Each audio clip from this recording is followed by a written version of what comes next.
ሰላም ጤና ይስጥልን ተመልካቾቻችን እንደምን አረፈዳችሁ እንደምን ሰነበታችሁ።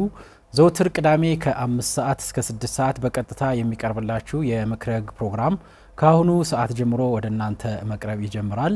በዛሬው የምክረ ሕግ ፕሮግራም ለእናንተ ይጠቅማል ብለን የምናቀርብላችሁ የእግድ አቀራረብና የአቀራረብ ስርዓቱን በተመለከተ ከዚሁ ከስቱዲዮ በቀጥታ ህጋዊ የሆነ ማብራሪያቸውን የሚሰጡልን ጠበቃና የህግ አማካሪ ሰለሞን አሰፋ አብረውን ይቆያሉ። እናንተም በዚህ ባነሳነው የእግድ አሰጣጥ ዙሪያ የሚኖራችሁን አስተያየት ወይም ጥያቄ ካላችሁ ከደቂቃዎች በኋላ በዚሁ በስክሪኑ ላይ በሚቀመጠው ስልክ ቁጥር እየደወላችሁ ጥያቄያችሁን ቀጥታ ብታቀርቡልን የህግ ባለሙያው ምላሽ የሚሰጡ ይሆናል።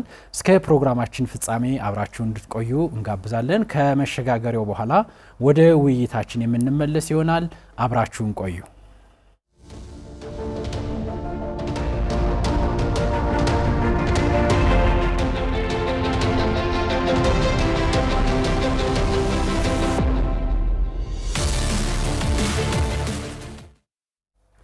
ወደ ውይይታችን ተመልሰናል። ጠበቃና የህግ አማካሪ ሰለሞን አሰፋ እንኳን በደህና መጡ። እንኳን ደህና ቆየ። መልካም። እንግዲህ ያነሳነውን አርዕስት ሙያዊ ማብራሪያዎትን ለመስጠት ከዚሁ በስቱዲዮ ስለተገኙ ባዘጋጁ ፍስሐ ማስታወቂያና በአማራ ሚዲያ ኮርፖሬሽን ስም በድጋሚ ምስጋናችን ላቅ ያለ ነው። እንግዲህ ሰለሞን አሰፋ ማን ናቸው የሚለውን የተመልካቹ ጥያቄ ይሆናል ብዬም ስለማስብ ሰለሞን አሰፋ እንግዲህ የትምህርት ዝግጅቶ በህግ የመጀመሪያ ዲግሪ እንዲሁም በሰብአዊ መብት አያያዝ ከጎንደር ዩኒቨርሲቲ በሁለተኛ ዲግሪዎትን ያገኙ የስራ ልምዶትን እንግዲህ በተመለከተ በተለያዩ የስራ ዘርፎች ማለትም በኢትዮጵያ ሰብአዊ መብት ፌዴራል ቅርንጫፍ እንዲሁም በአቃቢ ህግነት እስከ 2006 ዓመተ ምህረት ያገለገሉ አሁን ደግሞ ከ2006 ጀምሮ አሁን እስካሁን ባለው በጠበቃና ህግ አማካሪ የፌዴራልና የክልል ፍቃድ አውጥተው በባህር ዳር እና በተለያዩ የሀገሪቱ ክፍል አዲስ አበባን ጨምሮ በስራ ላይ የሚገኙ እንግዲህ ጉምቱ ባለሙያ ሆነዎት በዚህ ባነሳ ነው የእግድ ትዕዛዝ ምንነትና የአፈጻጸም ተግዳሮቶች ዙሪያ ሙያዊ ማብራሪያዎትን ለመስጠት ካለዎት የስራ ልምድና የትምህርት ዝግጅት አንጻር ጠቃሚ ውይይት ለተመልካቾች እናደርጋለን ብለን እናስባለን። እንግዲህ እግድ ነው ዛሬ የምናነሳው አርዕስት። የእግድ ትዕዛዝ ምን ማለት ነው ከሚለው መንደርደሪያ እናደርጋለን። ዛሬ ስለ እግድ ስናወራ የእግድ ትዕዛዝ ሊሰጥ የሚችለው የወንጀል ጉዳዮችንም መሰረት አድርጎ እንዲሁም የፍትሐ ብሔር ጉዳዮችን በንብረት በገንዘብ የሚደረጉ ክርክሮችን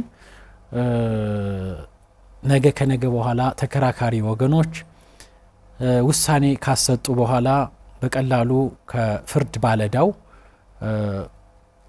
የውሳኔውን አፈጻጸም በቀላሉ ለማስፈጸም እንዲያገለግል የተዘረጋ ስርዓት ነው። ከዛ አንጻር እንደው እግድ ትዕዛዝ ማለት ምን ማለት ነው ከሚለው መነሻ የውይይታችን መክፈቻ ብናደርገው። አመሰግናለሁ አቶ ፍስሐ። እንደምታውቀው የእግድ ትዕዛዝ ማለት የህግ ቋንቋ ነው ብለን መውሰድ እንችላለን። የእግድ ትዕዛዝ ማለት ለተወሰነ ጊዜ አንድ ነገር እንዳያደርጉ እንዳያከናውኑ ወይም ደግሞ አንድ ነገር እንዳይጠፋ እንዳይበላሽ ወይ ደግሞ እንዳይባክን ከዛ ውጭ ደግሞ አንድ ተግባር እንዳይፈጸም ወይ ደግሞ እንዲፈጸም በፍትሐ ብሔር ስነ ስርዓት ህግ ቁጥር 154 ንዑስ ቁጥር 1 መሰረት በፍርድ ቤት ስልጣን ባለው ፍርድ ቤት የሚሰጥ የእግድ ትዕዛዝ ነው። ከነገራችን ላይ ቀደም ሲል እንዳነሳው የእግድ ትዕዛዝ ከወንጀል ጉዳይ ጋርም በቀጥታ የሚገናኝ ነው የሚሆነውና የተሻሻለው የጸረ ሙስና ልዩ የስነ ስርዓትና የማስረጃ ህግ አዋጅ ቁጥር 434 2005 ከዛም ባሻገር የተሻሻለው በ882 2015 ነው። በዛ አዋጅ ላይ በግልጽ እንደሚያስቀምጠው የእግድ ትዕዛዝ ማለት ተከሳሽ በንብረቱ ላይ ያለውን መብት እንዳይጠቀም የሚከለክል ሲሆን ይህ ማለት ደግሞ በማናቸውም ሌላ መንገድ መብቱን ሌላ ሰው የመጠቀም መብቱን እንዳያስተላልፍ ወይ ደግሞ ማስወገድን እንደሚጨምር በግልጽ ይደነጋል ማለት ነው። ስለሆነም የእግድ ትዕዛዝ ማለት በአጠቃላይ አንድ ነገር እንዳይደረግ፣ እንዳይፈጸም፣ አንድ ነገር እንዳይጠፋ፣ እንዳይበላሽ፣ እንዳይባክን ድርጊት ከሆነ ደግሞ እንዳይፈጸም፣ እንዳይጀመር አግዶ ማቆየት ነው እና ቴምፖራሪ ወይ ደግሞ ጊዜያዊ ትዕዛዝ ነው ማለት ነው። መልካም አንዳንዴ እንግዲህ እግድ ሲባል አሁን ብዙ ማህበረሰብ ከቤቱ ቁጭ ባለበት ተከሳሽ ባልሆነበት ጉዳይ ገንዘቡ ባንክ ላይ ያለው ገንዘብ እንዳይንቀሳቀስ ይታገዳል። ወይም ደግሞ በስሙ የሚገኘው የማይንቀሳቀስ ንብረት ቤት ሊሆን ይችላል ወይም ተንቀሳቃሽ ንብረት ሊሆን ይችላል እንደ መኪና የመሳሰሉትን ታግዶ ያገኛቸዋልና እንደው ከህጉ አንፃር እግድ ለማሰጠት እግድ የሚሰጥበት ሰው የግድ ተከሳሽ ይሆናል ወይስ ሳይሆንም እግድ ሊሰጥበት የሚችል ሁኔታ ይኖራል? እንደው ከዚህ አንፃር ካለው ነባራዊ ሁኔታ አንፃርም ሰው ገንዘብ አለኝ ብሎ እንደው ለችግሩ ሄዶ ባንክ ይሄን ያክል ገንዘብ ይሰጠኝ ሲል ታግዷል ይባላል። ክስ አልደረሰውም፣ መጥሪያ አልደረሰውም እና እንደው እንደዚህ አይነት ሁኔታዎች በህጉ የተፈቀዱ ናቸው ወይ? እንደው ካለው ገጠመውት ከስራ አንፃርም እግድ ያስነሱልኝ ተብለውም ሊሆን ይችላል ወይም እንደው ከህጉ አንፃር እንደው ለተመልካች ግልጽ ብናደርገው ይሄን። መልካም እሱን ጉዳይ ከማንሳታችን በፊት ምናልባት አንድ ማንሳት ያለብን አንኳር ነጥብ አለ ብዬ አስባለሁ። እሱ ምንድነው የእግድ ትእዛዝ የሚሰጠው ለምንድን ነው ዓላማው ምንድን ነው የሚለው ነገር ማወቅ ይጠይቃል። እንደሚታወቀው የአንድ የእግድ ትእዛዝ በፍርድ ቤት የሚሰጠው ክርክሩ እስኪያልቅ ድረስ የፍርድ ረቺው ወይ ደግሞ የባለመብቱን ጥቅም ለመጠበቅ እና ምናልባት የፍርድ ባለመብት የሚሆንበት አጋጣሚ ካለ ደግሞ ፍርዱን ለማስፈጸም እንዲቻል ማድረግና ምቹ ሁኔታን መፍጠር መቻል። ከዚህ አንፃር ምንድነው እንደሚታወቀው ፍርድ ቤቶች በሚሰጡት የእግድ ትእዛዝ ላይ የተከሳሽን ንብረት ሊይዙ ይችላሉ። የሶስተኛው ወገን መብትና ጥቅምን በዚያው አግባብ ሊገደብ የሚችልበት ሁኔታዎች ይኖራሉ ማለት ነው። ይህ አጋጣሚ በሚፈጠርበት ጊዜ ያላግባብ ታግዶብኛል የሚለው አካል እንደሚታወቀው በፍትሐብሔር ስነ ስርዓት ቁጥር 158 መሰረት የሰጠው የእግድ ትእዛዝ እንዲነሳለት እንዲሻሻለት የመጠየቅ መብቶች ይኖርታል ማለት ነው። እሱም ማድረግ የሚቻልበት ሁኔታዎች እንዳሉ ህጋችን በግልጽ ይደነጋል። ከዚህ ባሻገር በፍትሐብሔር ስነ ስርዓት ቁጥር 151 መሰረት ንብረት ተከብሮ ከሆነ ምናልባት ያግድ ለጊዜው ተከብሮ ማለት አሁን በህጉ ቋንቋ ታግዶ ማለት ታግዶ እንደማለት ነው። ባለበት ሁኔታ ላይ የጀስ መተው ላገደው አካል አቤቱታቸውን ማቅረብ ይችላሉ። የጉዳዩ የቀረበለት ፍርድ ቤት ጉዳዩን አይቶ ያላግባብ መሆኑን ተረድቶ ካነሳው አይ መታገዱ ተገቢ ነው የሚል ከሆነ ደግሞ እስከ ይግባኝ ድረስ የመሄድ መብት እንዳላቸው የፌዴራል ጠቅላይ ፍርድ ቤት ሰበር ሰሚ ችሎት በቅጽ 28ም አስገዳጅ የሆነ የህግ ትርጉም ሰጥቶበታል ማለት ነው። መልካም ከዚህ ላይ እግዱ ይሻሻልልኝ ብሎ የታገደበት ግለሰብ ወይም ተቋም ከማንሳቱ በፊት እንደው እግድ የሚሰጡት ተቋማት ማን ናቸው የሚለውን ብናይና ለነሱ ተቋምም ማቅረብ ለፍርድ ቤቱም ማቅረብ የሚለውን አብረን ብናየው የእግድ ትእዛዝ በማን ሰጣል የሚለው አንኳር ነጥብ ነው። እንደሚታወቀው በመርህ ደረጃ በመሰረታዊነት የእግድ ትእዛዝ የመስጠት ስልጣን የተሰጠው ለፍርድ ቤት ነው። በልዩ ሁኔታ ግን የእግድ ትእዛዝ የመስጠት ስልጣን የተሰጣቸው በህግ ማለት ነው ተቋማት አሉ። ፖሊስን መውሰድ እንችላለን፣ አቃቢ ግን መውሰድ እንችላለን። ከዚህም ባሻገር የመንግስትን ግብር ወይ ደግሞ ገቢ ለመሰብሰብ ስልጣን የተሰጣቸው የገቢ ሰብሳቢ ባለስልጣን ተቋም የእግድ ትእዛዝ የሚሰጡበት ሁኔታዎች አሉ ማለት ነው። ለምሳሌ አሁን ፖሊስና አቃቢ በምን አግባብ ነው የሚሰጥ ከተባለ እንደሚታወቀው ከሙስና ወንጀል ጋር በተገናኘ ብዙውን ጊዜ ከሙስና ወንጀል ጋር በአጠቃላይ ከወንጀል ጋር በተገናኘ የተከሳሹ ንብረት ይጠፋል ይባክናል ብለው የሚያስቡ ከሆነ በወንጀል የተገኘው ሀብት ወይ ደግሞ በወንጀል የተገኘው ሀብት ያፈራው ንብረት እንዳይጠፋ በሚል ሊያሳግዱበት የሚችሉ ተወል። በቀጥታ ግን የመጀመሪያው ስነ ስርዓት ሊሆን የሚገባው ምንድነው ፖሊስም ሆነ አቃቢ መጀመሪያ ይሄን መረጃ የሚጠፋ የሚበላሽ የሚሸሽ ስለመሆኑ ጠቅሰው ይሄን መረጃ መሰረት አድርገው ፍርድ ቤት እንዲያግድላቸው የመጠየቅ ግዴታ ይኖርባቸዋል።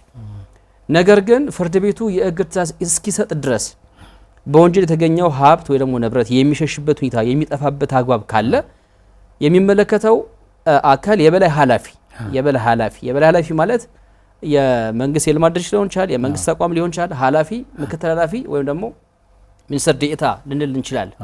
በእነዚህ አካላት ለ48 ሰዓት ጸንቶ የሚቆይ የእግድ ትእዛዝ ይሰጣሉ ማለት ነው። ለ48 ሰዓት የሚቆይ ትእዛዝ ይሰጣሉ። ከዛ ውጭ ያለውን ግን በፍርድ ቤት የግድ እውቅና ማግኘት መቻል አለበት ማለት ነው። የ48 ሰዓቱ አሁን በፍርድ ቤት የሚኖሩ ሂደቶችን ለመጨረስ በቂ ነው ተብሎ ስለሚታመን ነው 48 ሰዓት የተፈቀደላቸው ማለት ይቻላል። እውነት ነው። 2 ቀን ነው እንግዲህ የሚሰጠው 48 ሰዓት ማለት 2 ቀን ማለት ነው። ያ ምናልባት የበላይ አካል ያን ትእዛዝ ባይሰጥ በወንጀል የተገኘው ሀብት ንብረት ሊሸሽና በህዝብና በመንግስት ጥቅም ላይ ከፍ ያለ ጉዳት ሊያስከትልም ስለሚችል ይሄን ነገር ለመከላከል ሲባል ጉዳዩ ለፍርድ ቤት እስኪቀርብ ድረስ አጣዳፊው ደግሞ አርጀንት የሆነ ጉዳይ ሲገጥም የሚታገድበት ሁኔታዎች አሉ ማለት ነው። ስለዚህ አቃቢ ህግ ፖሊስ እንዲሁም ደግሞ የመንግስትን ግብር ወይ ደግሞ ገቢ ለመሰብሰብ በህግ ስልጣን የተሰጣቸው አካላት ይሄን የእግድ ትዕዛዝ የሚሰጡበት ሁኔታዎች አሉ። በተለይ ደግሞ እንደምታውቀው ከግብር ጋር በተገናኘ የታክስ ስጋት መመዘኛዎችን ተሟልቶ በተገኙ ጊዜ ግብር ከፋዩ ግብር የመክፈል ግዴታ አለበት። አገር ሊቆም የሚችለው የልማት ስራዎች ሊሰሩ የሚችሉት መንግስት በተገቢ መንገድ ከሚገባው አካል ግብር መሰብሰብ ሲችል ነው። ነገር ግን ግብር ከፋዩ ግዴታውን ሳይወጣ ቀርቶ ምናልባት ንብረቱን ሊያሸሽ ሊያጠፋ የሚችልበት ሁኔታዎች እንዳሉ ከተረዱ የታክስ ስጋት መመዘኛዎችን ያሟላ ነው። በዚያ አግባብ ቀድሞ የማሳገድ ስልጣን በህግ ተሰጥቷቸዋል ማለት ነው። ማሳገድ ብቻ ሳይሆን ወጪ ማድረግ ድረስ ነው ህጋቸው ይመስለኛል። እውነት ነው። ማሳገድ ብቻ ሳይሆን የተገኘውን ገንዘብ በስሙ ያለውን ገንዘብ የሚፈለግበትን ግብር ያክል መውሰድ የሚችሉበት ደረጃ እንዲሁም ከግለሰቦች ሁሉ የተፈቀደላቸው ከዚህ ከጉምሩክ ጋር ተያይዞ ምን ተያይዞ እነሱ አዋጆች ያው ለነሱ የተፈቀዱ ናቸው። እንግዲህ የፖሊስን በተመለከተ ብዙ ጊዜ እንግዲህ ምርመራ የሚጀምረው አካል የበላይ ኃላፊ ነው የሚባለውና እንደው ፖሊስን በተመለከተ እንግዲህ የሚጀመረው ምርመራ የተለያየ ሊሆን ይችላል።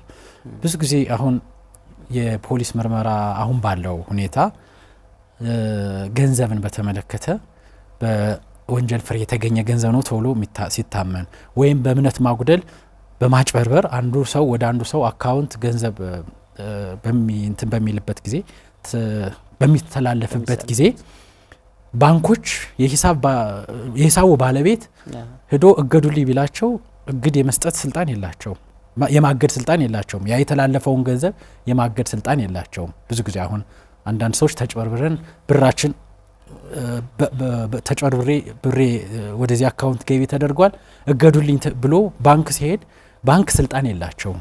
ይሄን ስልጣን ያለው ማን ነው? ፖሊስ ነው። እና ፖሊስ ይሄን 48 ሰዓት ተጠቅሞ ለባንክ የማሳገድ ስልጣን የወንጀል ምርመራ ልጀምር ነው በሚል ለባንክ የማሳገድ ስልጣን እንዳለው ይሄው ለተመልካቾችን ግልጽ ለማድረግ ነው። አንዳንድ ሰዎች በገንዛ እኔ ነኝ ያስተላለፍኩት አሁን እገዱልኝ ይላል። ግን ያ የተላለፈበት ምክንያት አይታወቅም። ፈቅዶና ወዶ ነው ተብሎ ስለሚታመን ማለት ነው። እንደው ከዚህ አንፃር ለተመልካች ይጠቅማል የሚሉትን ነገር ካለ እንደው በዚሁ አብረን ቢቀርብ መልካም ነው ብዬ ስላሰብኩ ነው።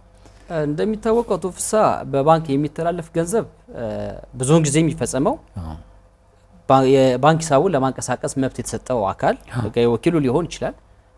የሰውየውን ስም ጠቅሶ የገንዘብ መጠኑ ጠቅሶ ካስተላለፈ በራሱ ፈቃድ ያደረገው ተብሎ ስለሚታመን ከዛ ጋር ተያይዞ የፖሊስ ምርመራም ሊደርስበት የሚችል ግብ ይኖራል ተብሎ አይጠበቅም። ነገር ግን እንደሚታወቀው በተለያዩ አደንዛዥ እጾችን በመጠቀም ሰዎችን በማደንዘዝ በማፍዘዝ ከባንክ ድረስ በመውሰድ እንዲፈርሙ በማድረግ ገንዘብ የማስተላለፍ ህገወጥ ድርጊቶች ይፈጸማሉ። ፖሊስ በወንጀል ምርመራ ሂደት ውስጥ ይሄን የማረጋገጥ ኃላፊነት አለበት። ይሁኑ ባገኘው ጊዜ ግን በግለሰቦች ላይ የተፈጸመው ወንጀል የህዝብም ስጋት ስለሚሆን ይሄን ከማስቀረትና ከመከላከል አንጻር የፖሊስ የመጀመሪያ ስራ ወንጀል የመከላከል ከመሆኑ ጋር ተያይዞ ወንጀል ተፈጽሞ ሲገኝ ደግሞ ህግና ስርዓትን የማስከበር ተቀዳሚ ኃላፊነት ያለበትም ተቋም ከመሆኑ አንጻር የተባለው አካውንት እንዲታገድ የማድረግ ኃላፊነትና ስልጣን አለው ማለት ነው።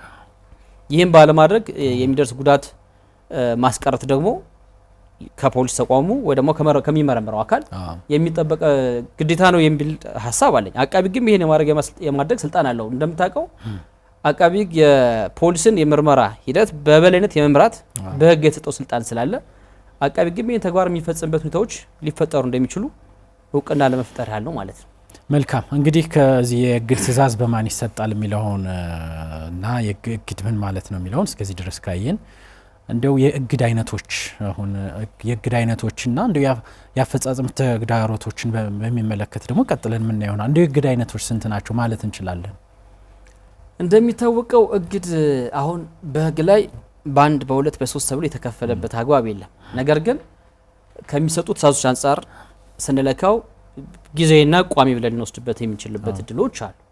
ጊዜያዊ እግድ ማለት የንብረት እግድ ሊሆን ይችላል ወይ ደግሞ የድርጊት እግድ ሊሆን ይችላል። የንብረት ማለት አንድ ቤት ወይ ደግሞ ተሽከርካሪ መኪና ሊሆን ይችላል እንዳይሸጥ እንዳይለወጥ ለሶስተኛ ወገን እንዳይተላለፍ የሚሰጥ እግድ ነው የድርጊት እግድ ማለት ደግሞ አንድ ስራ እንዳይፈጸም በተለየ ሁኔታ የሆነ የሚፈጽመው ድርጊት ካለ እሱን እንዳይፈጽም ወይ ደግሞ የጀመረው ነገር ካለ እንዲያቆም የሚያደርግ ነው ማለት ነው። ስለዚህ ጊዜና ቋሚው ላይ መውሰድ ይቻላል። ቋሚ ምንድነው? ብዙ ጊዜ ፍርድ ቤቶች ውሳኔ በሚሰጡበት ጊዜ የሚሰጡት የመጨረሻ ፍርድ ላይ በቋሚነት አንድን ሰው ከሆነ ድርጊት እንዲታቀብ እንዲቆጠብ ሊያግዱ ይችላል።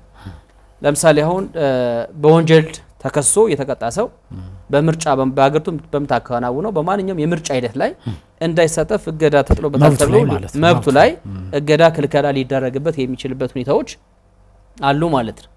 ሌላው እግድ እንደምታውቀው እንግዲህ ሁሉም ንብረት ሊታገድ ይችላል። ነገር ግን ለክሱ መነሻ የሆነው ንብረት የሚታገድበት አግባብ አለ። በፍትሐብሔር ስነ ስርዓት ቁጥር 154 እና ተከታይ ድንጋጌዎች መሰረት ለክሱ መነሻ ምክንያት ያልሆኑ ንብረቶች ደግሞ እንደምታውቀው በፍትሐብሔር ስነ ስርዓት ቁጥር 151 እና ተከታይ ድንጋጌዎች መሰረት ሊከበር የሚችልበት እድሎች አሉ ማለት ነው። ስለዚህ የሚያዘው ንብረትንም መሰረት ካደረገ በዛ አግባብ ልንለየው እንችላለን ማለት ነው። ዋነኛ ምክንያቱ በዛ መንገድ ነው። ሌላው አቶ ፍስሐ በግልጽ መደረግ ያለበት ነገር ፍርድ ቤቱ እግድ የሚሰጠው መቼ ነው የሚለው ነገር ማወቅ መቻል ያለብንም ይመስለኛል። ተመልካቾቻችን፣ አድማጮቻችን ይሄ ብሪፍ ሊደረግላቸው ስለሚገባ ማለት ነው። እንደሚታወቀው አንድ የእግድ ትዕዛዝ በፍርድ ሊሰጥ የሚችለው ከክስ በፊት ሊሆን ይችላል፣ ከክስ በኋላም ሊሆን ይችላል ማለት ነው። እንደሚታወቀው ከክስ በፊት አንድ ሰው ክስ ከመስረቱ በፊት ክስ ለማቅረብ በዝግጅት ላይ ያለ መስፈርቶች አሉ። የመጀመሪያው ነገር ምንድነው? በ154 በፍትሐብሔር ስነ ስርዓት ቁጥር 154 ለመሰረት የሚሰጥ ነው። ይሄ ከክስ በፊት የሚሰጠው ማለት ነው። እሱ ምንድነው? በዋናነት 3 መመዘኛዎች አሉት። አንደኛ በዝግጅት ላይ ክስ ለማቅረብ በዝግጅት ላይ መሆኑን ማረጋገጥ መቻል አለበት። ሁለተኛ ደግሞ አሁን ላይ ክስ ለማቅረብ ያልቻለበትን ምክንያት ጊዜ እንዲሰጠው ከፍርድ ቤት የሚጠይቅበትን ምክንያት በግልጽ ማስቀመጥ መቻል አለበት ማለት ነው። ሶስተኛው ይህ እግድ ባይሰጥ ሊደርስበት የሚችለው የማይተካ ጉዳት ያለ ስለመሆኑ ማረጋገጥ መቻል አለበት ማለት ነው። እኒህ ነገሮች ተሟልቶ በተገኙ ጊዜ ክስ ከመቅረብ በፊት አንድ ንብረት እንዲታገድ መደረግ ያለበት ነው ማለት ነው። ይሄ የሚደረገው በዋነኛነት ቅድም ለጠቀሱት ዓላማ ነው። ፍርድ መፈጸም አለበት። እንደምታውቀው ካልታገደ የሚታገድበት ትልቁ ምክንያት ፍርድ በአግባቡ እንዲፈጸም ማስቻል ምቹታ መፍጠር። ፍርድ ደግሞ በአግባቡ ተፈጸመ ማለት ህዝብ እና አጠቃላይ የፍትህ ተጠቃሚው ማህበረሰብ በፍትህ ስርዓቱ ላይ አመኔታ እንዲኖረው እንዲጎልበት ያደርጋል ማለት ነው። ተፈርዶለት ሳይፈጸምለት ከቀረ እንዳልተሰጠ ቁጥር ነው የሚል እምነት አለኝ። ነገር ግን ንብረት ከታገደ የተፈረደው ፍርድ በአግባቡ መፈጸም የሚችልበት በፍትህ ስርዓቱ እርካታ የሚያድርበት ሁኔታዎችን ይፈጥራል። ከዛ አንጻር ከክስ በፊት በዚህ መንገድ የሚታገድበት አለ። ከክስ ከቀረበ በኋላ ደግሞ ቅድም እንዳልኩ የሚበላሽ የሚጠፋ የሚሸሽ ንብረት መኖሩ በታወቀ ጊዜ የሚታገድበት አግባብ አለ ማለት ነው። ስለሆነም ደንበኞች ወይ ደግሞ ለፍርድ ቤት የእግድ ትዕዛዝ እንዲሰጥላቸው አቤቱታ የሚያቀርቡ ሰዎች በጽሁፍ አቤቱታቸው ማቅረብ መቻል አለባቸው። በቃለ መሃላ ላይ የተረጋገጠ አቤቱታ መቅረብ መቻል አለበት። የሚታገደው ንብረት ምንነት እስከ ንብረት ግምቱ ድረስ መቀመጥ መቻል አለበት። ስምና አድራሻው መጠቀስ አለበት። የተከሳሹ የሚያግደው ተቋም ስምም በአግባቡ መጠቀስ አለበት። ለዚህ ተቋም ትዕዛዝ ይሰጥልኝ ስለዚህ ለዚህ ተቋም ይሄ ለምሳሌ አሁን የማይንቀሳቀስ ንብረት ቤትን ለማሳገድ ከሆነ የሚያግደው አካል ማን ነው የሚለውን መለየት መቻል አለብን። የማይንቀሳቀሰው ንብረት ግምት ምን ያህል ነው የሚለው ነገር መለየት መቻል አለበት። የተከሳሹ ስም መጠቀስ መቻል አለበት። የማን ንብረት ነው የሚታገደው የሚለው ነገር በግልጽ መመላከት ስላለበት ማለት ነው። ሌላው በቃለ መሃላ መሰረት ተረጋግጦ መቅረብ ይኖርበታል። በጽሁፍ ነው አቤቱታው የሚቀርበው። በቃል ሄዶ ይታገድልኝ የሚል አቤቱታ ሊቀርብ አይገባም። በጽሁፍ መቅረብ አለበት ለማለት ነው። ምናልባት የጊዜያዊ እግድ እንግዲህ አሁን እርስዎም ሲያብራሩ ጊዜያዊ እግድ በሚሰጥበት ጊዜ ተከሳሹ ያውቅ መጥሪያ ይደርሰው አመልካች የሚሆነው ገና ወደፊት ክስ አቀርባለሁ የሚለው ወገን ነው። እንዲሁ የጊዜ ገደብ ይኖረው ይሆን? አሁን ጊዜያዊ እግድ እያሳገዱ በስነ ስርዓት ህጉ የተቀመጠ የጊዜ ገደብ አለው። ለጊዜያዊ እግድ ምን ያክል ጊዜ ነው ፍርድ ቤት ውስጥ ሊሰጥ የሚችለው? ፍርድ ቤቱ ማመን እንዳለበት ቅድም 3 መስፈርቶችን ማሟላት እንዳለበት አስቀምጠውልናል። እንደው ጊዜስ የጊዜ ገደብ አለው ለጊዜያዊ እግዱ? ልክ ነው። ከክስ በፊት የሚቀርብ የእግድ ትዕዛዝ ሰጥልን አቤቱታ ከቀረበ በኋላ ፍርድ ቤቱ ለዛ ጊዜ በቂ የሚሆን ጊዜ ገድቦ ነው የሚሰጠው። 15 ቀን ሊሆን ይችላል ክስ ማቅረቢያ ጊዜ የሚሆን ይሄን የሚያህል ቀን ይበቃል ብሎ ፍርድ ቤቱ ሊሰጠው ይገባል። ይሄን የሚያደርግበት ትልቁ ምክንያት ምንድነው? የሚታገድበትን ሰው አጠቃላይ ማህበራዊና ኢኮኖሚያዊ መብቶች ላይ የጎላ ገደብ እንዳይፈጥር ከማድረግ ረገድ ፍርድ ቤቶች የእግድ ትዕዛዝ በሚሰጡበት ጊዜ አስፈላጊውን ጥንቃቄ ማድረግ መቻል አለባቸው ማለት ነው። ስለሆነም በጊዜ ገደብ የተገደበ ነው። ጥቅል የሆነ እንደምታውቀው የእግድ ትዕዛዝ ጊዜ ነው። ከክስ በፊት የሚቀርብ የእግድ ትዕዛዝ ስጥልና አቤቱታ ግን ፍርድ ቤቱ የሚፈቅድ ከሆነ የሚሰጥ ከሆነ የጊዜ ገደብ ሰጥቶ ምክንያታዊ የሆነ ለክስ ለማቅረብ በቂ ነው ብሎ የሚገምተውን ያህል ጊዜ በመስጠት የእግድ ትዕዛዙን ሊሰጥ ይገባዋል ነው። ይህም በተመለከተም በቅጽ 25 ላይ ሰበር ሰሚ ችሎት አስገዳጅ የሆነ የህግ ትርጉምና ውሳኔ ሰጥቶበት ያደረ ነው ማለት ነው። ስለሆነም በጊዜ ገደብ የተገደበ ነው። 15 ቀን 20 ቀን እየተባለ ነው የሚሰጠው እንደ ጉዳዩ አስፈላጊነት ፍርድ ቤቱ በቂ ነው ብሎ ይገምታል። ስለዚህ ዲስክሬሽን ፓወሩ የፍርድ ቤቱ ነው። የፍርድ ቤቱ ነው መውሰድ እንችላለን። እውነት ነው። መልካም ተመልካቾቻችን እየተከታተላችሁት የምትገኙት ዘወትር ቅዳሜ ከቀኑ 5 ሰዓት እስከ 6 ሰዓት የሚተላለፈው የምክረ ህግ ፕሮግራማችን ነው። በዛሬው የምክረ ህግ ፕሮግራም እየተመለከት ነው የምንገኘው የእግድ ትዕዛዝ አሰጣጥና የአፈጻጸም ተግዳሮቶችን በተመለከተ ከዚሁ ከስቱዲዮ በቀጥታ ማብራሪያ እየሰጡልን የሚገኙት ጠበቃና የህግ አማካሪ ሰለሞን አሰፋ አብረውነን። እናንተም በዚህ ጉዳይ ላይ የሚኖራችሁን ጥያቄ ከአሁኑ ሰዓት ጀምሮ በስክሪኑ ላይ በተመለከተው ስልክ ቁጥር እየደወላችሁ ጥያቄያችሁን ብታቀርቡልን ባለሙያው ምላሽ እንደሚሰጡ ለማስታወስ እንወዳለን። ይህን ፕሮግራም አገልግሎትና ምርታችሁን በማስተዋወቅ ለሚሊዮኖች ተደራሽ እንድትሆኑ የምክረ ህግ አዘጋጆች መልእክት ነው። ወደ ውይይታችን እንመለሳለን።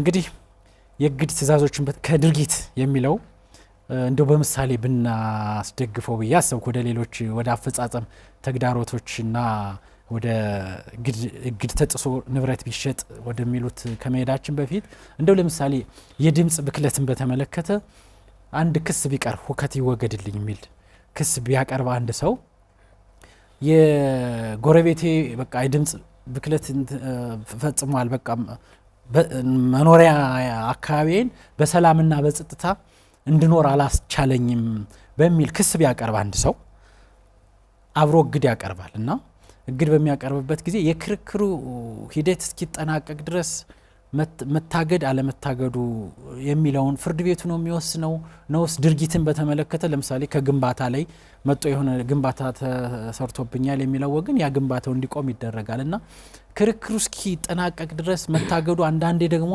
በእግድ በሚሰጣቸው ወገኖች ላይ ጉዳት ያደርሳል እና እንደው ከዚህ አንጻር የአንዳንድ ክስ ይዘቶች እንደየክስ አቀራረቡ ቢለያይም ከዚህ አንጻር እንደው የሚሉን ነገር ካለ? እንደሚታወቀው ቅድም ለመግለጽ እንደሞከርኩት የተግባር እና የንብረትና የድርጊት እግድ ብለናል። የድርጊት ማለት ለምሳሌ አሁን በአንድ ሰው መልካም እሺ፣ አንድ ስልክ ይኖረናል። ሄሎ ሄሎ፣ እየሰማሁ ነው። ሄሎ፣ አቤት አቤት አቤት። ጤና ይስጥልን። እስኪ ያለውትን ጥያቄ ባለሙያም ይመስሉናል ስለደወሉ እናመሰግናለን። እሺ ነኝ። በመሆኑም ትንሽ እግድን በተመለከተ ነው። እግድ ያፈጻጸም እግድ። እሺ ይሰማዎታል? እየሰማነዎት ነው። ይቀጥሉ። ያፈጻጸም እግድ ለምሳሌ ሁለት ነገሮች ተናግረዋል። አንደኛ በ334 መሰረት ለ15 ቀን የሚያግደው ፕሬዚዳንቱ ነው አይደል እንዴ? እሺ አዎ እሺ አዎ በስነ ስርዓት ህጉ ልክ ነው። ግን እርስዎ የተናገሩት አሁን ስሰማ ማለት ነው በ333 መሰረት ይግባኝ የቀረበለት ፍርድ ቤት ለጊዜው ጉዳዩ አይቶ ምዘና አድርጎ ጉዳዩ እስከሚፈጸም ጊዜ ድረስ አንደኛ መሰረታዊ ክርክሮቹ በመጀመሪያ በፍትሐ ብሔር ክርክር ላይ ቀርበዋል። እሺ ከነግምታቸው ማለት ነው። ከቀረበ በኋላ ከነግምታቸው ከቀረበ በኋላ በማስረጃ አጣርቶ ፍርድ ቤቱ የመሰለውን ውሳኔ ይሰጣል። እሺ ያ ውሳኔ ቅሬታ አለን ብሎ ይግባኝ ባይ ለሚመለከተው የህግ አካል ያቀርባል። ለበላይ ፍርድ ቤት ማለት ነው። በመጀመሪያ ጊዜ በአፈጻጸም እንዳይገደድ በ333 መሰረት እግድ ይሰጥና ፍርድ ቤቱ የቀረበለትን ይግባኝ ምዘና ያደርጋል። እሺ አሁን ከእናንተ ጋር የሰማሁት ግን የገንዘቡ መጠን እንደገና ደግሞ ውስን የሆነ እግድ ይሰጣል እንጂ ለዘለቄታው እግድ አይሰጥም የሚል ጥያቄ አቅርበን የህግ ትንተና ተደርጓል። ለዘለቄታው ማለት ቋሚ እግድ ምን ማለት ነው? አንደኛ ከምን ጋር ተገናኘ ማለት ነው? አድራሻ ጥሩ ነው። የመጀመሪያው እሱ ጥሩ ነው። ግን ግምቱ ተገምቶ የመንግስት ዳኝነት በታሪፉ ልክ ተከፍሎ ክርክር ተካሂዶ ተከሳሽ ክስ ያቀርባል። ባቀረበው ክስ ማስረጃ ያሰማል። ተከሳሽ መከላከያ ማስረጃ ያቀርባል። እነዚህ ተሟልተው ተገቢ ውሳኔ ሲሰጥ ተገቢ አይደለም ተዳልቶብኛል ወይም ደግሞ ምዘና አላደረገልኝ ይልና ይግባኝ ይጠይቃል። ይግባኝ ሲጠይቅ የተፈረደለት ባለመብቱ ደግሞ በአፈጻጸም ከሰው እንዳያስገድደው ማለት ነው። እሺ ይግባኝ ለቀረበለት ፍርድ ቤት የእግር ትዕዛዝ ይሰጥልኝ ይላል። እሺ በቃለ መሐላ በ205 መሰረት ቃለ መሐላ አስደግፎ ያቀርባል። አፈጻጸሙን ነው ጠበቃ ፍቃድ አፈጻጸሙ ነው ይታገድ። አፈጻጸም ላይ ነው እኮ የተነሳው። አዎ ለምሳሌ አፈጻጸሙ ይግባኝ ተመዝኖ ውሳኔ እስከሚያገኝ ድረስ ነው እንጂ አይደለም ለጊዜው ነው የሚታገደው የሚለው ነው እኔ ያልገባኝ። እሺ ስለዚህ ቋሚ እግድ የሚለው ከህጉ አንጻር ማብራሪያ የተሰጠበት ግልጽ አይደለም ነው ጥያቄዎት? ያው አርሰውም ባለሙያ ስለሆኑ እያብራሩልን ስለሆነ። አዎ እሺ እናመሰግናለን ጠበቃ ፍቃዴ ከሚዛን ቴፒ ስለደወሉ። ያው ባለሙያውም ምላሽ ይሰጣሉ። እሺ አንድ ስልክ አለን ቀጥል እዛው። ሄሎ አቤት ሄሎ አቤት አቤት አይሰማም? እሺ ይሰማል። ማንን ወልከት ነው? አብሮች እዚሁ ከባህር ዳር ነው። እሺ እስቲ ጥያቄዎትን በዚህ ባነሳ ነው አለ። ጥያቄ ግን ስለ እግድ ሳይሆን መሬት የሆነ እንትን ነበርና በሱ ጉዳይ ነበር የምጠይቀው። ዛሬ ስለ እግድ ነው እንግዲህ የእግድ ትዕዛዝ ምንነትና አፈጻጸም ነው። የመሬትን ጉዳይ በተመለከተ አርዕስታችን አይደለም። ከእግድ ጋር የተገናኘ ጥያቄ ካለዎት እንቀበለዎት፣ ካለበለዚያ አርዕስቱን በምናነሳበት ጊዜ በሌላ ጊዜ እንዲደውሉ ልናሰናብተዎት ነው። እሺ እናመሰግናለን ስለደወሉ። አበበች ከባህር ዳር። ሚዛን ቴፒ ጠበቃ ፍቃዴ ያነሱታል። እንግዲህ ቋሚ እግድ የሚባል ስነ ስርዓቱ ላይ የለም ነው ባጭሩ። እንግዲህ እርስዎም የገባዎት ካለ ከዛ አንጻር ቋሚ የሚባለውን ሲተነትኑ ሰምቻለሁና ስነ ስርዓቱ አይልም እኮ እያሉን ነው። ቀደም ሲል እንደገለጽ ነው አሁን እያነሳን ያለ ነው። ቀደም ከወንጀል ጉዳይ ጋር ማገናኝተን ስለ ፖሊስ፣ ስለ አቃቢ ሕግ፣ ስለ ገቢ ወይም ደግሞ ግብር ሰብሳቢ ባለስልጣን ተቋማት ስለሚሰጡት እግድ አንስተናል እና ይሄ ቋሚ እግድ የምንለው ብዙ ጊዜ በወንጀል ጉዳይ ጥፋተኛ በተባለ ግለሰብ ወይ ደግሞ ተከሳሽ ላይ ፍርድ ቤቶች የሚሰጡት ውሳኔ ጋር ተያይዞ የሚሰጡት ተጨማሪ ትዕዛዝ ነው እንጂ በፍትሐብሔር ጉዳይ አይደለም።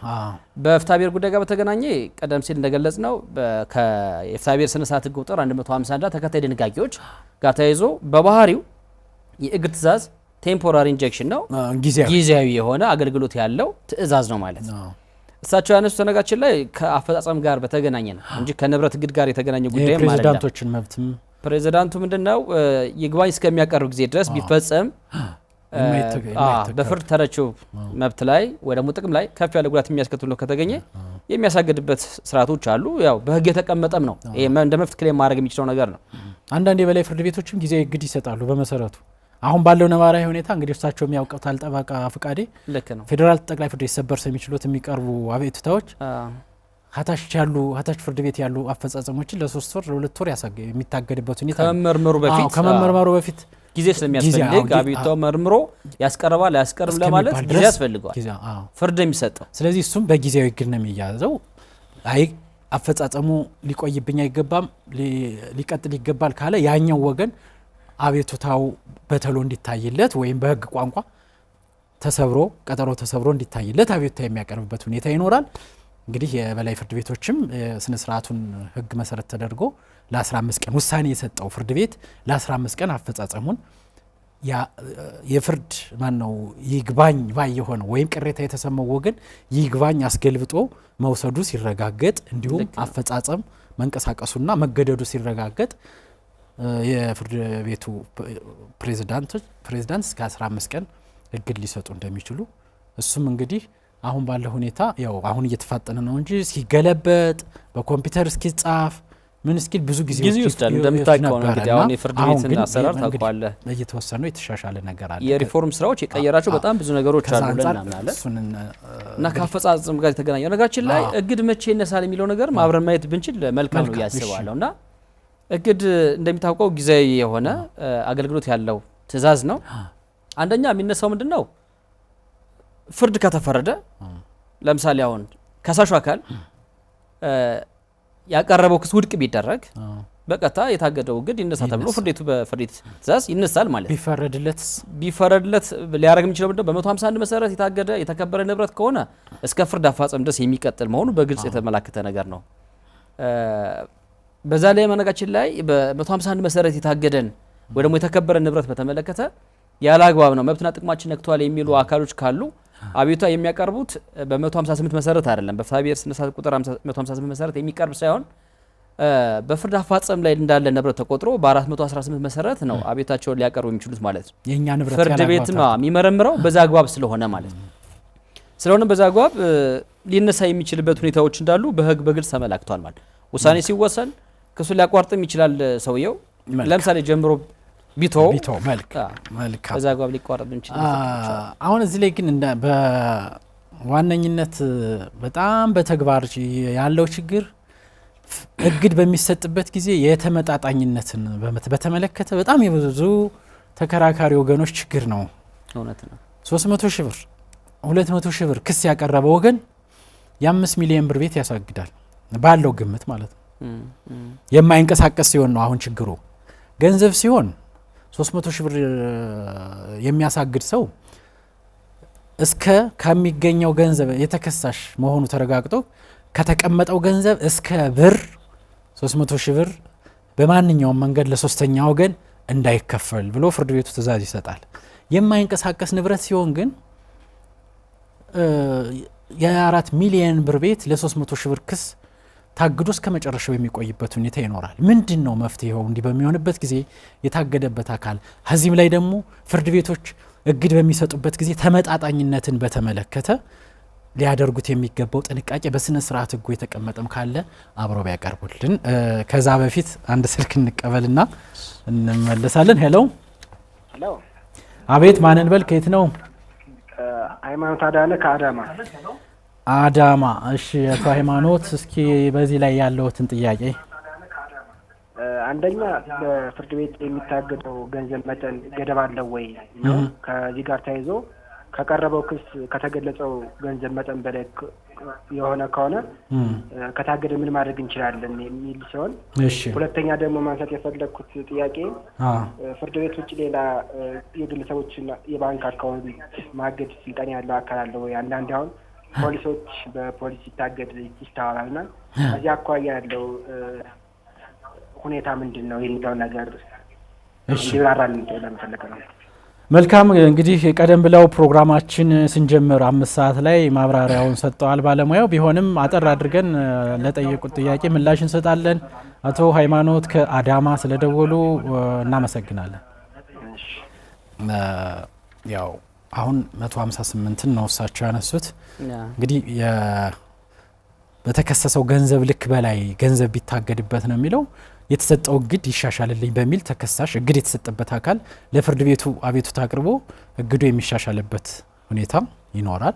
ብዙ ጊዜ ፍርድ ቤቶች የቀረበውን ገንዘብ መጠን ከወጭና ኪሳራ ጨምረው ነው እግድ የሚያግዱት። ለምሳሌ 3 ሚሊዮን ቢቀርብ የጠበቃ በላ ይታሰባል አብሮ ከወጭና ኪሳራ የዳኝነት ተደማምሮ በቂ ነው የሚባለውን ጨምረው እግድ ይታገዳል። ከዛ በላይ ከሆነ ግን ሊነሳልኝ ይገባል በሚል አቤቱታውን ማቅረብ እንደሚችል እግድ የተሰጠበት አካል ተከሳሹ አቤቱታውን ማቅረብ ይችላል። ሌላው በማን እግድ ይሰጣል ያሉት እንግዲህ በፖሊስ እንዲሁም በግብር አስከፋይ መስሪያ ቤቶችና እንደዚህ ምርመራ በሚያደርጉ የወንጀል ምርመራ አካል በበላይ ኃላፊ ተፈርሞ ለ24 ሰዓት ለ7 ቀን የሚሰጡ እግዶች ይኖራሉ። ምርመራ ከተጀመረው ምርመራ የሚጀምረው አካል የተሰጠው ስልጣን አለ የሚለውን እሱን እንዲይዙ ነው። ወደ የሚጨምሩት ነገር ካለ ጨምረው ወደ ጀመር ነው። ልዩ የህግ ድንጋጌውን ለመጥቀስ ያህል አቶ ሃይማኖት ያነሱ ጥያቄ ማለት ነው የተሻሻለው የጸረ ሙስና እና የልዩ የስነ ስርዓት የማስረጃ ህግ አዋጅ ቁጥር 882 2015 አንቀጽ 8 ንዑስ ቁጥር 2 ላይ በግልጽ የሚለው ምንድነው?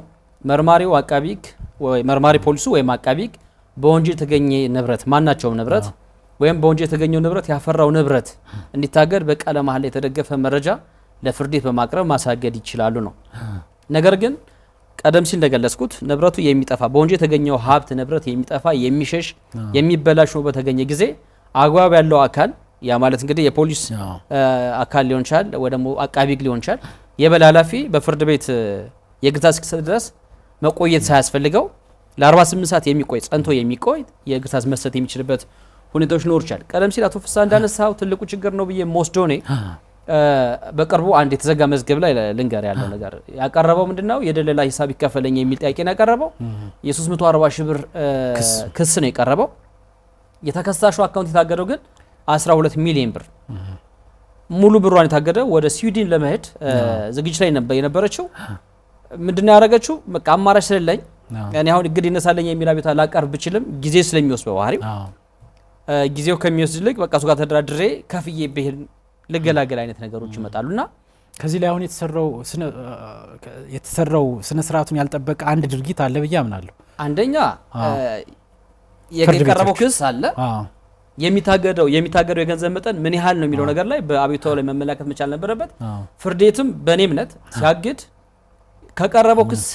በቀረበው ክስ ከተጠቀሰው የገንዘብ መጠን ጋር ተመጣጣኝ የሆነ ሀብት ንብረት ወይ ደግሞ ገንዘብ እንዲታገድ ሲገባ ወደ 12 ሚሊዮን ብር አካባቢ መታገዱ ተገቢ ነው የሚል እምነት የለኝም። በማናቸው መንገድ ይሄ ሰው ሊያስፈርድ ቢችል ከ500 ሺህ ብር ላይ ሊፈረድለት የሚችልበት እድልም ስለማይኖር ፍርዶች ጥንቃቄ ቢያደርጉ እዚህ ላይ አንዳንድ የሚገጥመው ችግር ምንድነው ደግሞ እንደ ተከሳሽ አሁን ተከሳሽ ንብረት ያለውን አካውንት ከሳሽ አያውቅም። የትኛው ባንክ ገንዘብ ይኖረው ምን ያክል ብር ይኖረው የሚያውቀው ነገር የለም እና አንዳንዴ ከሳሽ ለ20 ባንክ ያለው ገንዘብ እንዲታገድ ብሎ ያቀርባል። ሁሉም እንግዲህ 20 ባንኮች ፕሮሰስ አድርገው በሚያግዱበት ጊዜ ተመጣጣኝ ያልሆነ ግድ ይመጣበታል ማለት ነው። እንደው ገንዘቡ ተጠቅሶ እንኳን ገንዘቡ ሳይጠቀስ ገንዘቡ ተጠቅሶ እንኳን አሁን ባሉት ምሳሌ 340 ሺህ ብር እንዲታገድ ተብሎ ለ20 ባንክ ተልኮ 10ሩ ላይ ቢገኝ እንኳን ወደ 3 ሚሊዮን ታገደበት ማለት ነው ይሄ ሰው እና እንዲህ አይነት ችግሮች ስላሉም ነው አንዳንዴ ባንክ ልከህም ፍርድ ቤት የሚሰጣቸው ትዕዛዞች እስከ ሀያት ይባላል በየብራንቹ ይሰጣል። ዳታቤዝ ከፌዴራል ነው ሴንትራላይዝድ ስለሆነ እዛ ፕሮሰስ ተደርጎ እስኪመጣ ጊዜ ይወስዳልና የፍርድ ቤቱ ከሚሰጠው ትዕዛዝ በተጨማሪ ደግሞ እነዚህ ተቋማቶች የሚሰጡት ምላሽም አሁን ላሉት ጉዳይም አስተዋጽኦ አለው ብዬ አስባለሁ። እሱ እንዳለው ነው። አሁን አንድ ስልክ እንቀበልና እንቀጥላለን። ሄሎ ሄሎ ሄሎ እሺ ስልክ መስመራችን ተቋርጧል። ከፍተኛ ፍርድ ቤት መልካም የሆነ የአሰራር ተሞክሮችን አይቻለሁኝ። ባህር ዳርና አካባቢዋ ከፍተኛ ፍርድ ቤት ላይ እኔ ራሴ ባቀረብኩት የእግድ ታሰጥልና አቤቱታ ላይ ማለት ነው ያቀረብነው የ2.2 ሚሊዮን ብር አካባቢ ክስ ነው። ፍርድ ቤቱ የእግድ ታሰጥ ሲናቀር እስከ 2.2 ሚሊዮን ብር ድረስ ያለው ገንዘብ እንዲታገድ የሚል ትዕዛዝ ይሰጣል። እንዳሉት እርሶ እንግዲህ ከተለያየ ባንኮች ላይ ሰውየው ገንዘብ ካለው ሊታገድበት የሚችልበት እድሎች ይኖራል። እሱ ነው አሁን ምለው። ነገር ግን ፍርድ ቤቱ እስከዚህ ብር ድረስ ብሎ ቢሰጣው ለምሳሌ ቀደም ሲል ለአምስት ባንክ ቢሰጥ እሱን ምን ይደረጋል? መፍትሄው ምንድነው? ያላጋው ታገዶብኛል የሚለው አካል ወይ ደግሞ በቀረበው ክስ ከተገለጸው ገንዘብ በላይ ስለታገደ ይሻሻልኝ የሚል አቤቱታ በፍትሐ ብሔር ስነ ስርዓት ቁጥር 158 መሰረት በማቅረብ እንዲሻሻለት የሚያደርግበት እድሎች አሉ። ያው አንዳንዴ ምንድነው እንግዲህ እውነታውን ስንነጋገር እንግዲህ እርስዎም እንደሚያውቁት የእግድ ትዕዛዞች በጣም አጣብቂኝ ውስጥ በሚያስገቡበት ጊዜ አንዳንዴ ተከሳሽ መከራከሪያዎቹን ሳያቀርብ ከሳሽ ያቀረበውን ነገር የመደራደሩ ውጤት የማሳየት ነገር አለ። አንዳንዴ መብትን መጣስ ነው በእግድ በማጨናነቅ ማለት ነውና የዚህን የእግድን ጉዳይ በተመለከተ ፍርድ ቤቶች ከፍተኛ ጥንቃቄ ሊያደርጉ ያው ይገባል ብዬ አምናለሁኝ።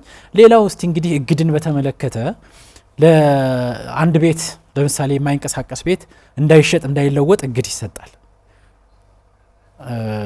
እሺ አንድ ስልክ እንቀበልና እንመለሳለን። ሄሎ ሄሎ ሄሎ ሄሎ ሄሎ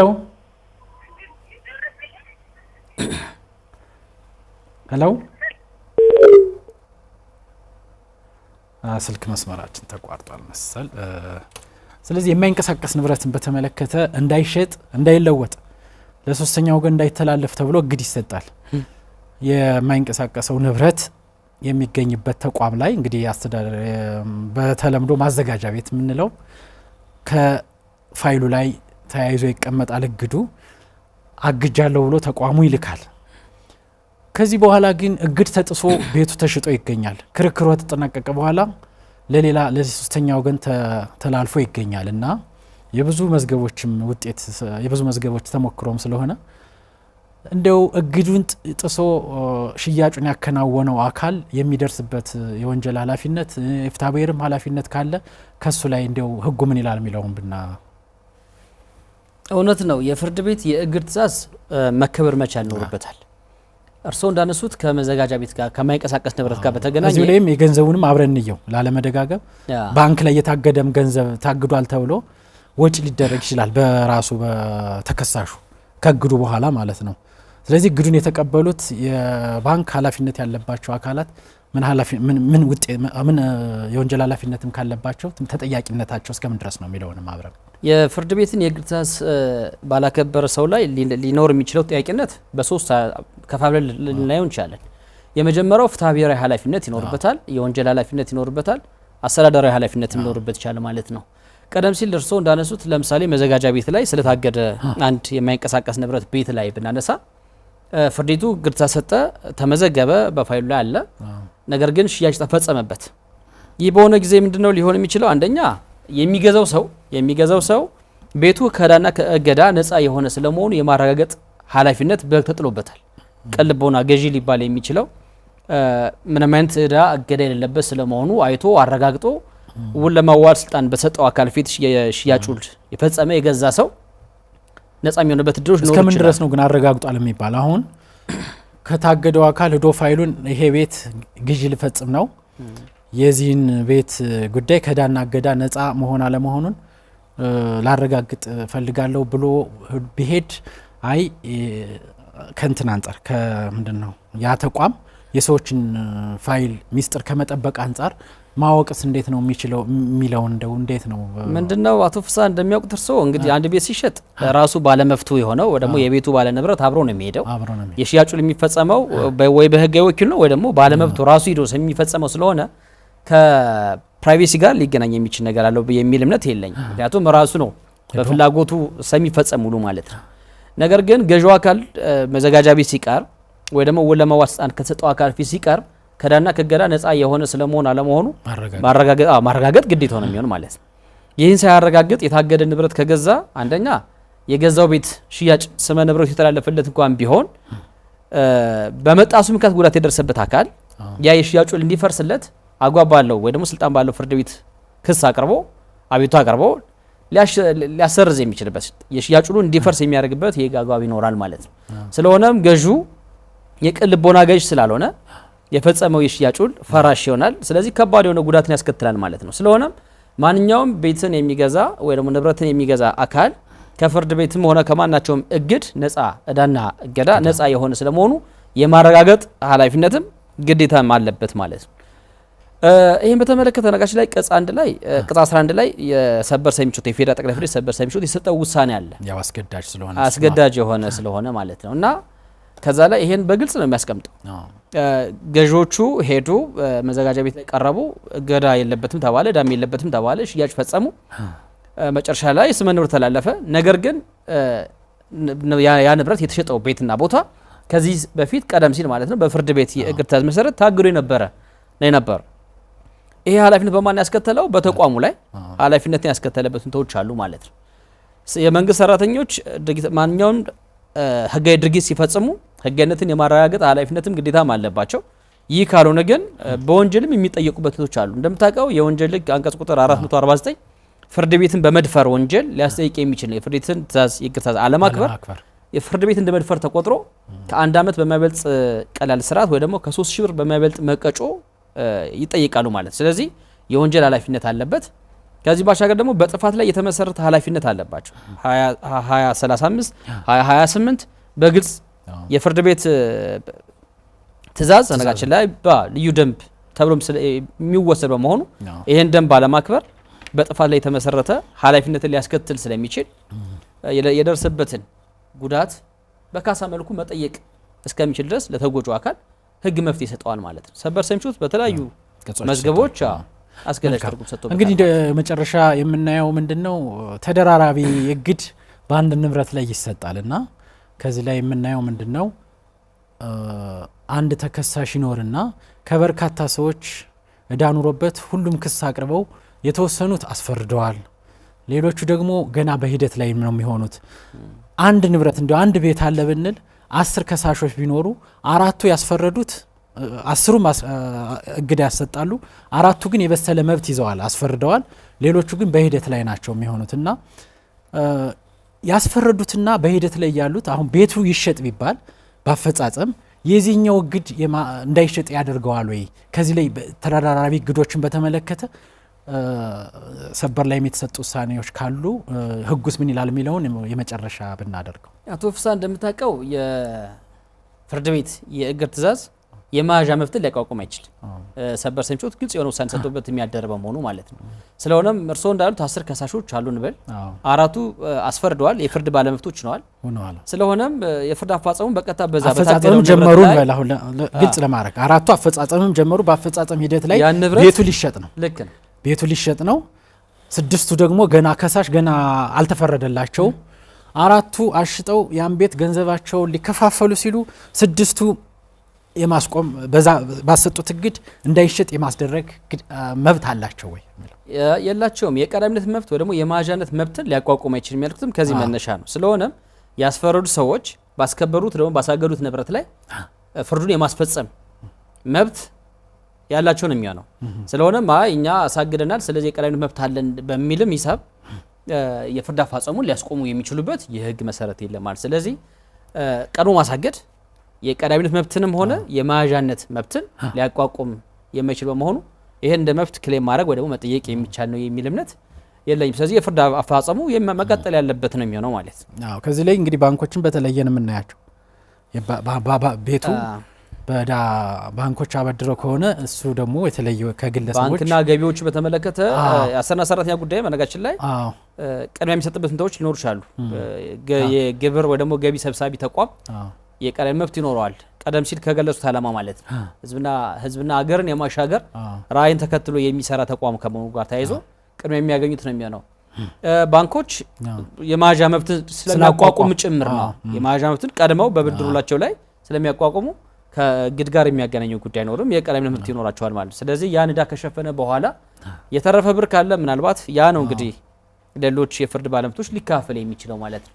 ስለዚህ እንግዲህ ያው ሁሉም ያስፈረዱ ከሆነ ወደ ህጉ ፕሮራታ ሬሾ ነው የሚለው በየገንዘባቸው መጠን እንዳስፈረዱት የገንዘብ መጠን ያችን ሬሾውን ተከፋፍለው ይወስዳሉ። የመውሰድ ሌሎቹ ደግሞ ያላስፈረዱት ሌላ የፍርድ ባለዳን ንብረት የመከታተል ራይትን ይረም እሱን የመከታተል ንብረትን የመከታተል መብት ይኖራቸዋል። እሱን ተከታትለው እንግዲህ ማሳገድ ማስከበር የሚችሉበት እድሎች ይኖሩ ካሉ በሰጋር በተከበረና በታገደ ንብረት ላይ የቀዳሚነት መብት አለን የመያዣ መብት አቋቁመናል በሚል መጠየቅ የሚችሉበት የህግ አግባብ የለም ማለት ነው። መልካም እንግዲህ ጠበቃና የህግ አማካሪ ሰለሞን አሰፋ እዚሁ ከስቱዲዮ መጣው የእግድ ትእዛዝ ምንነት እና የአፈጻጸም ተግዳሮቶችን በተመለከተ እንዲሁም ለደዋዮቻችን በቂ ማብራሪያ ስለሰጡልን በአዘጋጁ ፍስሐ ማስታወቂያና ብራንዲንግ ስራ እንዲሁም በአማራ ሚዲያ ኮርፖሬሽን ስም ምስጋናችን ላቅ ያለ ነው። ወደፊት በሌሎች ጉዳዮችም እንግዳ አርገኖት ሙያዊ ማብራሪያዎትን ለተመልካቾች እንደሚያቀርቡልን እዚሁ ቃል እያስገባነዎት ነው። ለዛሬው ክብረት ይስጥልን። አመሰግናለሁ አቶ ፍስሐ። መልካም ተመልካቾቻችን፣ የዛሬው የምክረ ህግ ፕሮግራም በዚሁ ይጠናቀቃል። ይህንን ፕሮግራም ምርትና አገልግሎታችሁን በማስተዋወቅ በሚሊዮን ተደራሽ በሆነው በአማራ ሚዲያ ኮርፖሬሽን ምርታችሁን አገልግሎታችሁን እንድታስተዋውቁ መልእክታችን ነው። ይህ ፕሮግራም ወደ እናንተ እንዲደርስ አዘጋጅና አቅራቢ ጠበቃና የህግ አማካሪ ፍስሐ ሲሳይ ነው። ከሁሉም የአማራ ሚዲያ ኮርፖሬሽን የቴክኒክ፣ የስቱዲዮ፣ የካሜራማን የሁሉም ሰራተኞች ጋር ሰላም ተመኘንላችሁ። ከሌሎች የአማራ ሚዲያ ኮርፖሬሽን ዝግጅቶች ጋር አብራችሁ እንድትቆዩ እየጋበዝን ለዛሬው የምክረ ህግ ፕሮግራማችን በዚሁ ይጠናቀቃል። ሳምንት በሌላ የህግ ጉዳይ ሌላ የህግ ባለሙያ ይዘን ቀርባለን። ሰላም።